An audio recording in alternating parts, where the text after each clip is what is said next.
The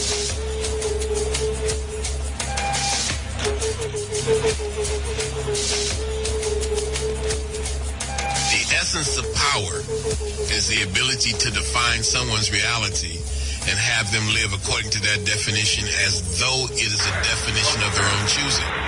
Any leadership that teaches you to depend upon another race is a leadership that will enslave you.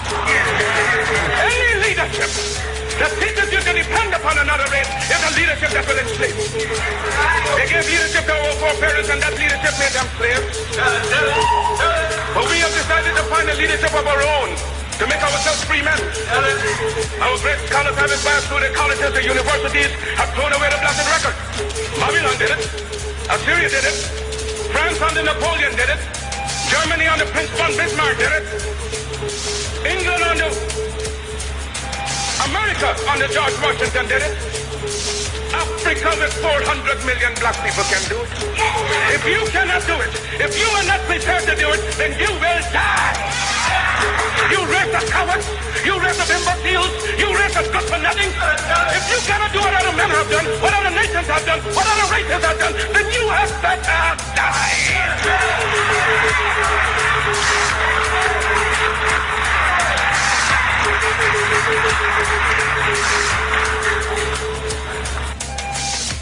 It's Sunday, October 26th. A very, very pleasant morning to you. Anchor Jasanab. My name is Kabu Ma'at Keru, and you're inside of the Africa Forum, Running African. My producer this morning is Joy Morgan. We go through until 10 o'clock. That's when the big A comes in with the Sunday sunshine.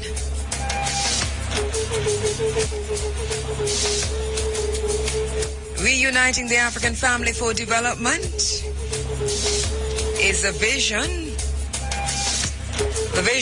of the Africa Forum, to reunite the African family for development.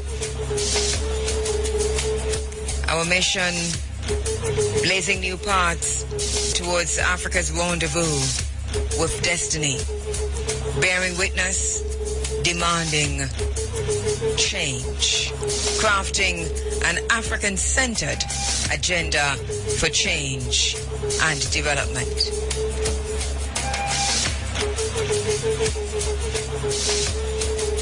Good morning to you. Pleasant morning to you on the island, on the 107s. 107.1 all the way to 107.9. Good morning, good morning, good morning to you. Welcome to our listeners on the internet at IRIFM.net. A very, very pleasant morning to you. Welcome to this space, this Pan-African space. Welcome to our listeners on your Android apps, your iPhone apps, your telephone apps. Good morning to you. Welcome, welcome. Very happy to have you with us on IRIFM inside of the Africa Forum. Good morning, good morning, good morning. Pleasant morning to you this morning. If you are just stirring, if you've been up all morning, if you're traveling, wherever you are, good morning. Thank you for joining us inside the Africa Forum in this space at this time. We know that it's a choice that you made, because you've got many different channels you could switch to. But here you are. So we know it's a choice, and it's a conscious choice that you made to be listening to IRIFM, and in particular to be listening to the Africa Forum. Thank you for joining. At 11 minutes after 6 o'clock on this here Sunday, October 26th. Lots to talk about, as usual. Paying attention to ongoing events, but also zooming in on issues as they arise, isolating, focusing on and discussing solutions for the many problems which confront us. And there are many. As a people, we have been very good. We've got the talk down. We've got the meetings down. We excel at the talk. We excel at the meeting. We excel at analyzing the situation, analyzing the problem. Where we have fallen short and continue to fall short is articulating, creating, developing, crafting solutions and implementing these solutions. It has been our shortcoming.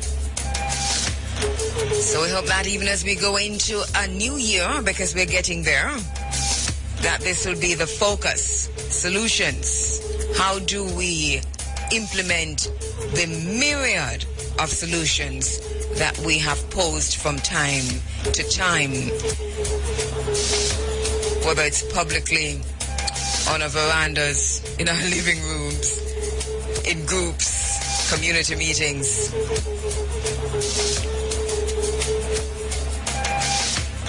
Part of what we do here is to foster and to facilitate that, and we continue to do that as we go into the next year. For this morning, though, some of the issues we'll be highlighting and looking at.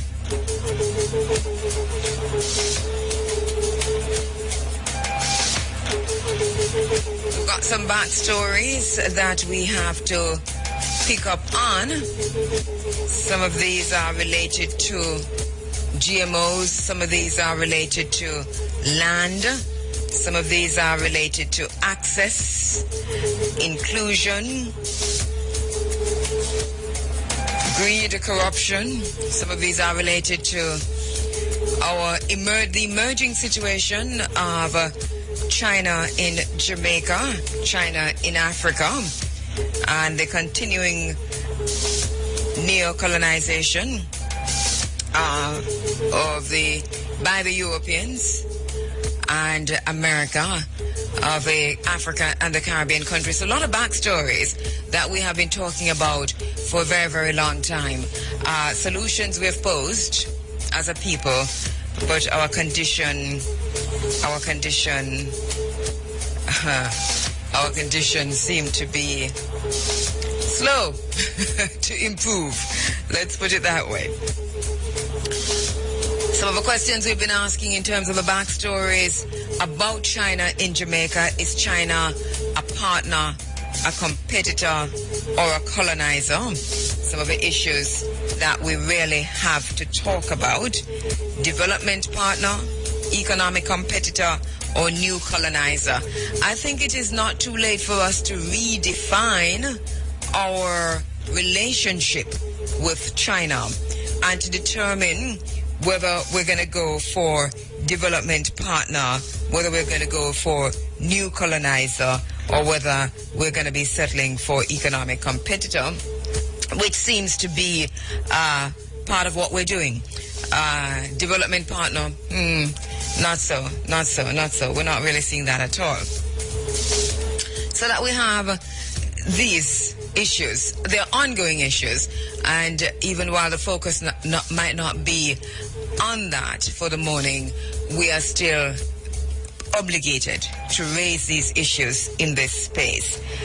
The issue of China in Africa, of China in Jamaica, of China's engagement with the African diaspora.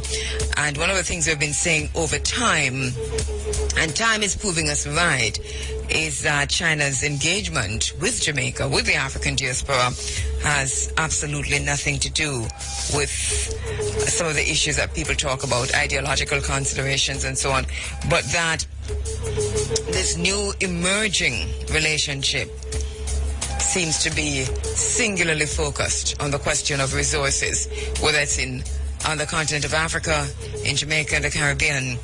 And this is something we have to look at closely. Call a spade a spade.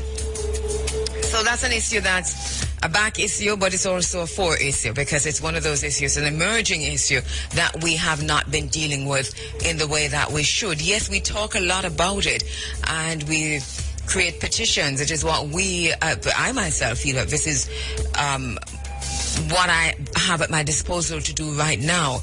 But as a people, I think that at some point, sooner than later, we must make a decision on the issue of China, or else watch the new, listen to me closely, or else watch the new enslavement of Jamaica and Jamaicans. And that is not to say that China is going to put us in chains and have us shackled in chattel slavery, but that once we have given over our land, and I'm talking about in Jamaica, in the Caribbean, on the continent of Africa, that once we've given over our best lands to continue to do that to foreign powers, inclusive of China, then we are in effect re-enslaving. It's a new form of enslavement of our people, enslaving African people wherever we are.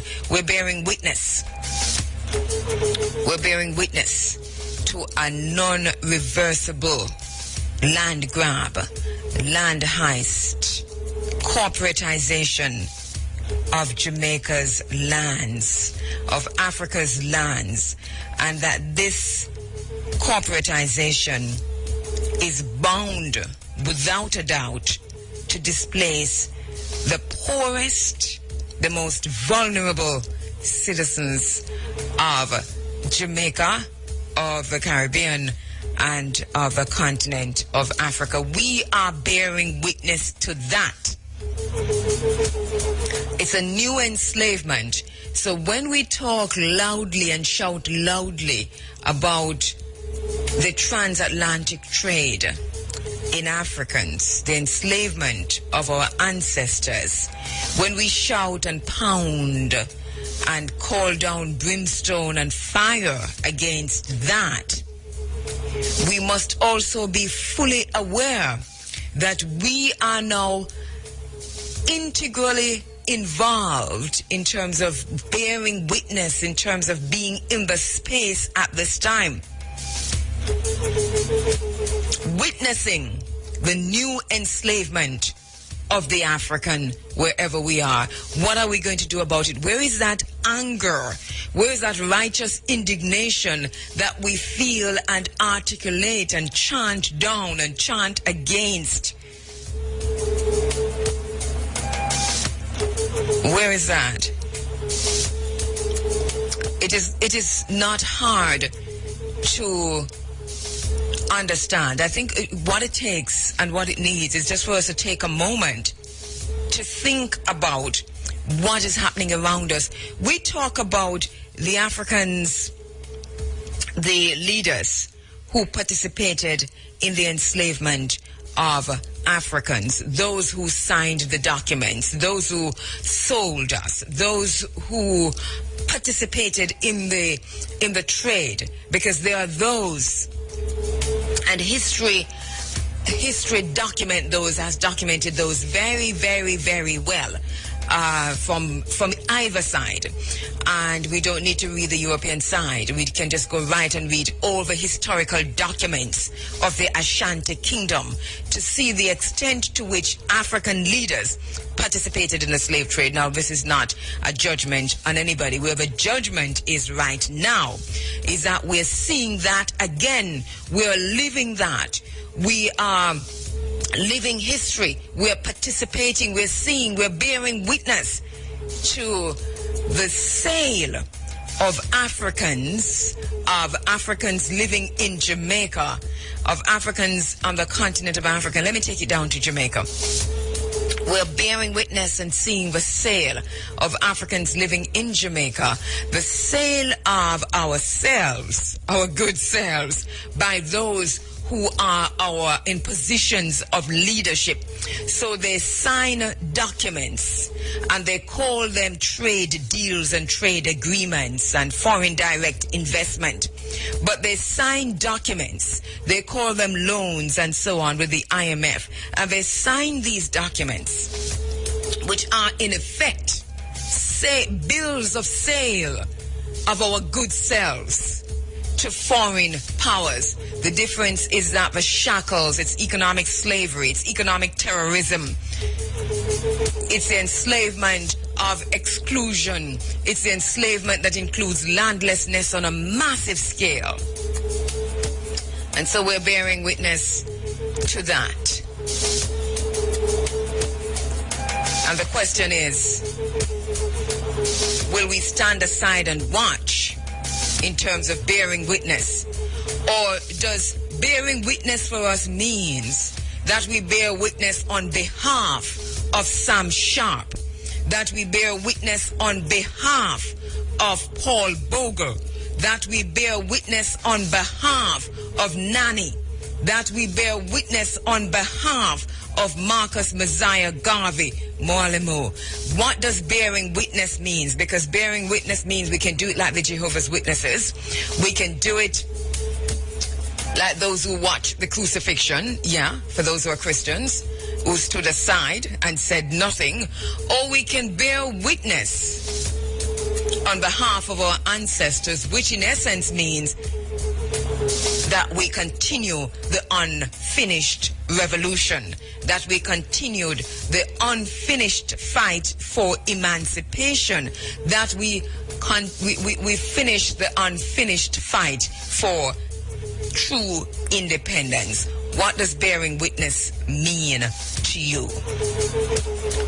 Some of the issues we have to look at this point in our history and at this point in our development.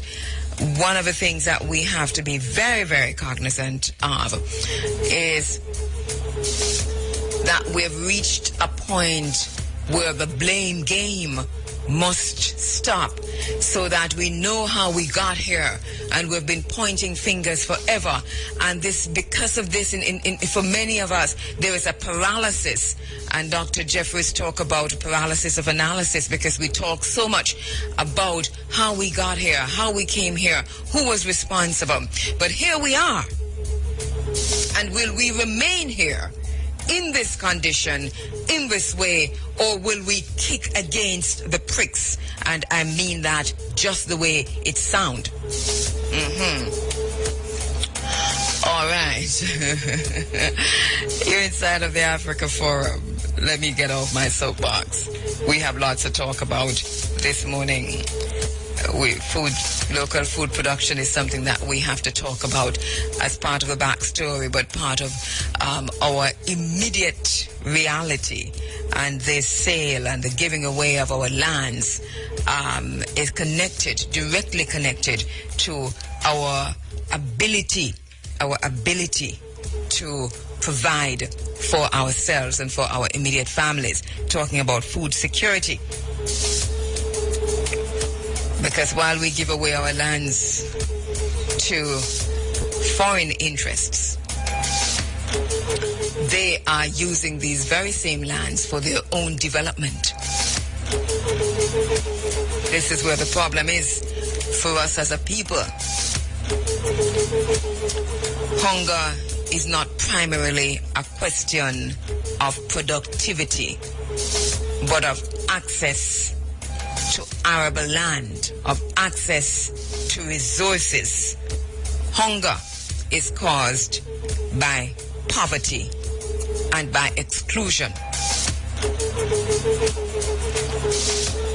So we see the battlefield. Africa is now a battlefield for Eurasian powers. The Caribbean has become a battlefield for Eurasian powers. The true interests of Jamaicans, of Caribbean people, of Africans, wherever we are ignored by those who should be protecting that, by those who we have put in positions of leadership to protect. Yeah, man, this is Clive, a.k.a. Chris Zogo, you know. Well, you can give me a minute to make a talk to your listeners, them. Yeah, man, this, you're talking Muta listener from Jamaica, US, Britain, and the world, you know. especially the one them with on YouTube and Butte-based and Roman channel. You know, for over 20 years, Muta highlight problem them and I get solution. But you know, I see black people, but Muta alone can't do it alone. You know. But all we do, as them listening, we do we talk and we complain amongst ourselves and pass blame and we the government, white man, rich man, and Jah and Jesus to solve them. Black people, if you know, say, and a responsibility that other people solve them problem, you know. If you know, say, the man we have been put by his neck, now take it off and let you lick it off and pump him in the face and step in a thing short. Government has do good, you know. Because you see them a drive Pajero and the regular artists, them alright, because them don't make it. And you see them a pop champagne, flat BMW. And I be a big mansion, but, you know, them not be no factory for employ. You know, the problem that I face working and poor class don't affect them. I can't believe how fool on be, you know, they wait for same people who cause the problem to fix it. We complain about foreigner buy up Jamaica, but instead, we buy up Jamaica, we buy up foreign goods. You know when a thing said then get the money from. I see your money when you buy them goods then use back and come buy up Jamaica to use against you. They complain about Monsanto, but we shop at the supermarket all the time. And we don't even try to create our own supermarket that we sell our own organic food. So we leave it up to them to solve our problem with them create. Marcus Garvey say, if you can't do what other races do, you know, we don't deserve to die. And that is exactly what happened to me right now. If you can't own the wholesale like the Chinaman, you don't deserve to stay poor and jobless. If you can't own the multinational like the white man, you don't stay at the bottom of the political and economic system and beg IMF. If you can't own the big farm like Monsanto, you don't deserve to die from cancer and death of famine. Muta give you no solution to your problem.